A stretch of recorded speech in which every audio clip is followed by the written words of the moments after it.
Yes, Kenya. Tamu sana, yes. William Ruto today led his Kenya Kwanza Brigade at a public rally in Bukhungu Stadium, Kakamega County. And Kenyans who were keenly following William Ruto's Bukhungu rally spotted some school buses, mainly drawn from Kalenjin Rift Valley, dropping people at the venue. If the names of the school buses were anything to go by, we can also just assume that they were not from Kakamega, but from Rift Valley. And even from those photos there, you will agree with me that those are school buses not from Kakamega County, but mainly they are from Kalenjin Rift Valley. And even some Kenyans even captured live videos of some of those school buses dropping people at the venue. So in this video, I want us to have a look at that short clip, after which we are going to dissect it to see exactly what it means politically, considering the fact that William Ruto and his team have been trying to create a perception that their rallies are always being attended by so many people.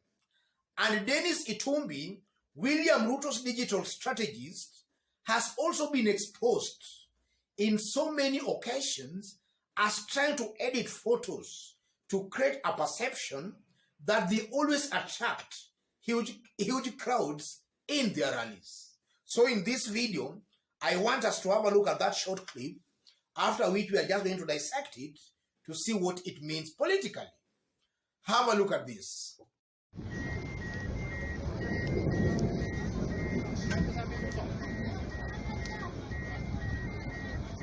Walibeba wengi wamama ili waende wakajaze uwanja, yani hata watu wanagata hivi jamani.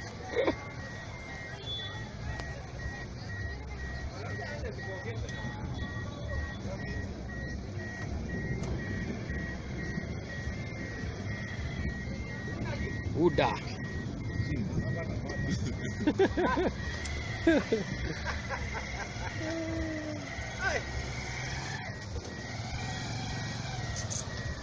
ndio chomwa najua, alafu upewe 200.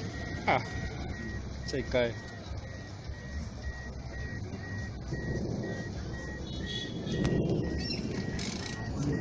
Yes, that's exactly what happened today at Bukhungu, Kakamega.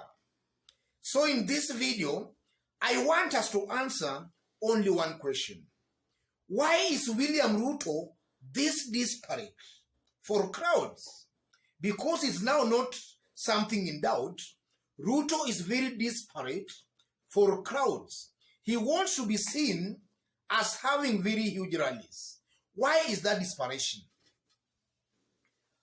If you look at William Ruto, anybody keenly following politics will tell you that William Ruto is not yet mature politically. Huge crowd still thrills and excites William Ruto. William Ruto has not come to the reality that to win an election, or rather a presidential election, takes more than just crowds. That's the lesson William Ruto is yet to learn. So if he goes to a rally and he sees huge crowds, he gets excited into thinking that is now very, very popular. And in a place he knows he cannot get those crowds, William Ruto goes even to some extreme lengths to actually ferry and import people there, just to create a perception that is very, very popular. That only shows clearly Ruto is still not politically mature. He's still not yet ripe to be the president of Kenya. Crowd still excites him. And then secondly, that shows and proves again that Ruto is a populist kind of a leader. He's not a leader who can actually deliver, but he's a leader who maybe if he is elected, then he will always try to play some kind of populist brand of politics.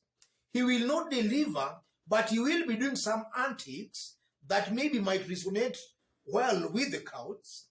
A good case in point is the issue of tokens, giving out tokens, handouts. I honestly believe, ladies and gentlemen, that a leader, you should not be giving out handouts to your people. Handouts do excite the masses, but as time goes by, you are going to find that the same masses are actually going to suffer as a result of lack of development. Because the money you are using for handouts, you should be building people roads, schools, equipping hospitals with the drugs, such kinds of stuff. So if you give handouts, you will just be impressing people for maybe a short period of time. But eventually, or rather in the long run, you will just be actually making the people even more poorer, so that the people will just be depending on you for handouts. That's also one thing I'm seeing here. So Ruto comes out as a leader who can actually impoverish people, so that the people will be depending on him for handouts. So in doing that, he'll just be ruling the people, and the people will be looking up to him for handouts. That's also one thing I'm seeing here. And then from that incident of Bukhungu today, it also proves beyond any reasonable doubt that Ruto has a lot of work to do in Kakamega County and largely in Western.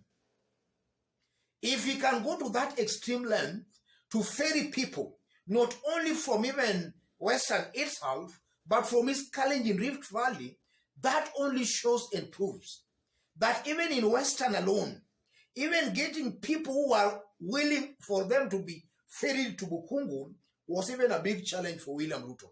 So he was actually forced to ferry people from his own Kalenjin backyard.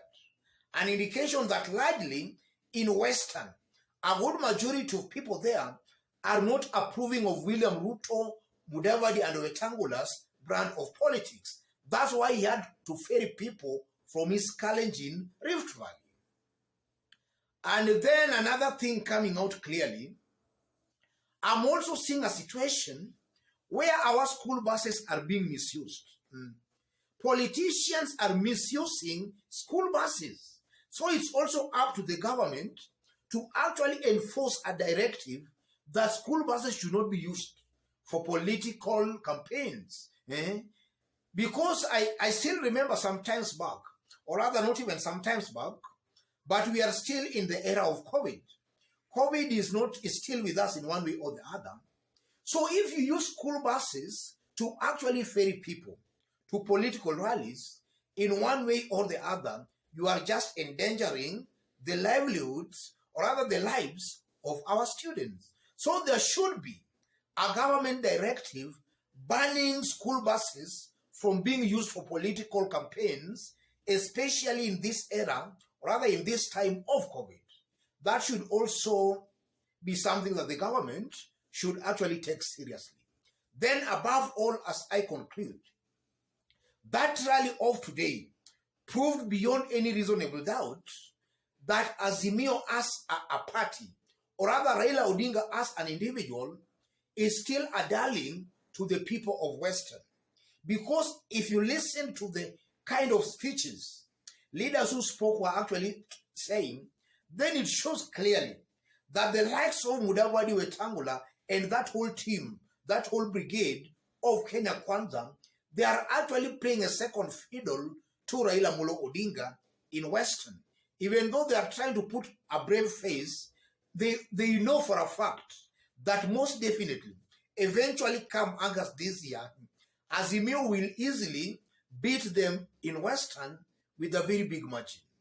And listening to the way Wetangula was actually talking just proves that, ladies and gentlemen. So the issue of Western delivering 70% to William Ruto, in my considered opinion, is just wishful thinking. Otherwise, ladies and gentlemen, let me leave it there for today. In case you've bumped here for the very first time, subscribe, give this video a like.